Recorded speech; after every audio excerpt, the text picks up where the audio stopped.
Hi friends, welcome back to my channel. So ఇవాళ మనం wheat grass juice చేసుకోబోతున్నాము. ఇది ఎంత మంచిదంటే ఆరోగ్యానికి దీని యొక్క బెనిఫిట్స్ అంత బాగుంటుంది. మనకి ఏం లేదు, ఇది గోధుమ గడ్డి అంటారనమాట. మనకి గోధుమలు ఉంటాయి కదా, ఆ గోధుమలని ఒక నైట్ అంతా నానబెట్టాలి. ఓకే, ఇన్ని గోధుమలు మీరు నీళ్ళల్లో వేసి నైట్ అంతా నానబెట్టి తర్వాత మట్టిలో మీరు పైన జల్లినట్లయితే తర్వాత మట్టేసి జస్ట్ లేయర్గా పెట్టేసేయండి. జల్లాలన్నమాట వాటర్ని. ఓకే, జల్లిన తర్వాత 7 డేస్కి మీకు ఇంత పొడుగ్గా పెరుగుతాయి. ఓకే, పెరిగిన తర్వాత వాటిని మీరు కట్ చేసుకోవాలి. కింద ఎక్కడ మొదళ్ళలో కట్ చేసుకున్నట్లయితే మీకు ఇట్లా వస్తుంది. వీటిని చక్కగా వాష్ చేసుకుని మిక్సీలో వేసుకుని కొంచెం వాటర్ పోసుకుని మిక్సీ చేసుకుంటే మీకు జ్యూస్ అనేది వచ్చేస్తుంది. అంతే, ఇంకేం లేదు. ఇప్పుడు ప్లెయిన్గా తాగని వాళ్ళు గనక మీరు హనీ వేసుకోవచ్చు. పంచదార అయితే ప్రిఫర్ చేయము యూజువల్లీ. అండ్ జాగేరి కూడా వేసుకోవచ్చు. ప్లెయిన్గా తాగే వాళ్ళు కూడా తాగేసేయచ్చు. ఇంకా హెల్త్కి ఇట్స్ వెరీ గుడ్. హనీలో కూడా కొంచెం షుక్రోజ్, ఫ్రక్ట్రోజ్ అనేది పదార్థాలు ఉంటాయన్నమాట. సో నేనైతే యూజువల్గా ప్లెయిన్గానే తాగేస్తాను. అండ్ వీటిని వేడి చేయక్కర్లేదు, నానబెట్టక్కర్లేదు.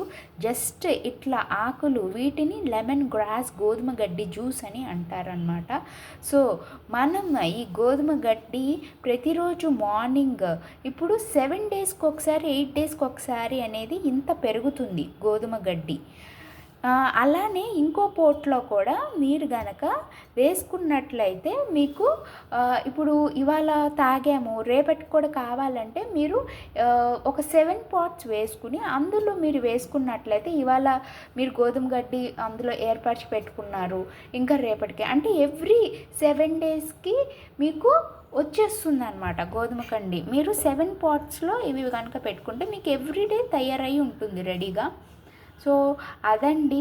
సో ఈ విధంగా గోధుమ గడ్డి యొక్క బెనిఫిట్స్, ప్రాసెస్ మీకు అంతా వివరంగా చెప్పాను. మీరు కూడా గోధుమలు ఒక్కటి తెచ్చుకుని మనం ఇట్లా చేసుకుంటే, గోధుమ గడ్డి జ్యూస్ అని బయట అమ్ముతున్నారు, దానికి బదులు ఇంట్లో మనం హ్యాపీగా ఇట్లా కట్ చేసుకోవాలండి చిన్న చిన్నగా. అప్పుడే మిక్సీలో తిరుగుతుంది. ఎందుకంటే లేకపోతే తిరగదు, దానికి చుట్టేస్తుంది. మళ్ళీ మనకి జ్యూస్ సరిగ్గా అవ్వదు. జస్ట్ కొంచెం వాటర్ పోసి మనం చేసేసుకుంటే గోధుమ గడ్డి జ్యూస్ రెడీ. అండ్ నేను ఇప్పుడు నేను కొన్ని వాటర్ పోసి నేను చూపిస్తాను. ఓకే, సో హాయ్ ఫ్రెండ్స్, ఇప్పుడు మనం జ్యూస్ అనేది రెడీ అయిపోయింది. గోధుమ గడ్డి జ్యూస్ అనేది రెడీ అయిపోయింది. సో మనకి పీచు పదార్థం అనేది ఇట్లా వస్తుంది అన్నమాట మనం మిక్సీ వేసుకున్నాక. సో వైట్గా వచ్చేస్తుంది. సో మనం ఒక 2 టైమ్స్ వేసుకుంటే సరిపోతుంది. దాని తర్వాత ఇంకా మనం నీళ్ళు వేసి ఎంత చేసినా కూడా అంత జ్యూస్ ఎఫెక్టివ్ ఉండదు. సో ఇవాళ గోధుమ గడ్డి జ్యూస్ అయితే రెడీ. సో ఇలాగే మీరు కూడా గోధుమ గడ్డి జ్యూస్ చేసుకుని హ్యాపీగా హెల్త్ బెనిఫిట్స్ పొందండి. ఇలాగే మీకు ఇంకొక టిప్ తోటి మీ ముందుకు రెడీ ఉంటాను. అంతవరకు సబ్స్క్రైబ్, లైక్, షేర్ చేయండి. Take care, bye.